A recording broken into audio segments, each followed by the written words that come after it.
ल भन्नुस् कसलाई विदेश आउन मन छ? पक्कै पनि प्रायलाई त आउन मन होला।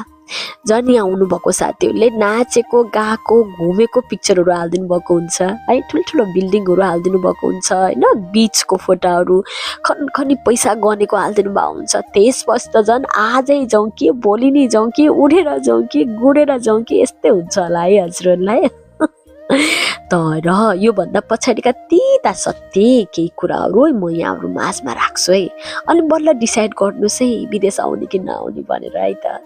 सो यहाँ त फ्यामिली भन्दा बाहेक बस्न सक्नुपर्छ। यहाँ त आफन्त कोही पनि हुनुहुन्न नि, सक्नुहुन्छ कि हुन्न आफ्नो फ्यामिली भन्दा बाहेक बस्न सक्नुहुन्छ भने मात्र आउनुहोस् है, नभए त मुटु फुट्ला जस्तो हुन्छ, सहरै गाह्रो हुन्छ, नआउनुहोस् है त।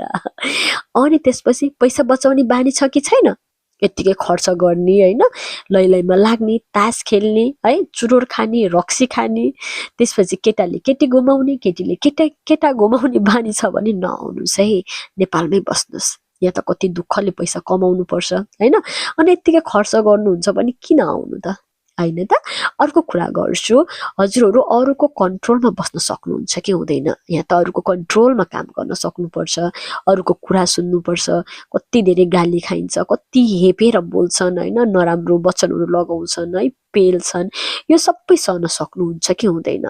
सोच्नुहोस्, विचार गर्नुहोस्, अनि बल्ल आउनुहोस्। रुल्स रेगुलेसनहरू फलो गर्नु पर्यो, टाइम फलो गर्नु पर्यो होइन, स्ट्रिक्ट हुन्छ यहाँको रुल्स रेगुलेसनहरू है। अब अर्को कुरा गर्छु खानपिनको। माछा मासु खाने बानी छ कि छैन? यहाँ त गाई भैँसी सुँगुर बुङ्गुर खसी बाख्रा बोका होइन, कुखुरा अन्डाहरू यस्तै मात्र प्राय पाइन्छ। यति हजुरहरूको खाने बानी छैन भने नआउनुहोस् है, खानपानमा गाह्रो हुन सक्छ। अब अर्को कुरा गर्छु इन्भाइरोमेन्टको। रोमनिया चाहिँ जाडोमा एकदमै जाडो हुन्छ, हिउँ पर्छ, गर्मीमा यति धेरै गर्मी हुन्छ होइन, पुरै यो भुइँबाट बाफ आएको अनुभव हुन्छ क्या।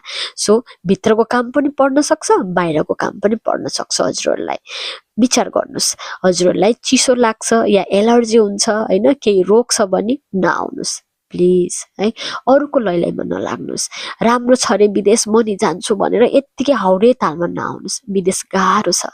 यदि हजुरको आउने बाध्यतै छ होइन, ऋणै छ भने मात्र आउनुहोस् है, नत्र आफ्नै फ्यामिली मेम्बरसँग नेपालमै बसेर केही गर्नुहोस्, आफ्नो फ्यामिलीसँग रमाउनुहोस् होइन। यहाँ त अब यहाँ खाउ न, एकछिन बस न, तिमीलाई सन्च छैन भन्ने पनि कोही पनि हुँदैन, बिरामी पर्दा पनि आफै हो है। अनि त्यसपछि अर्को मेन कुरा, ग्रुपिङमा बस्ने बानी छ कि छैन? यहाँ त ग्रुपमा मान्छेहरूसँग राखिदिएको हुन्छ क्या, 5 जना 10 जनाको ग्रुप हुन्छ, मिलेर बस्न सक्नु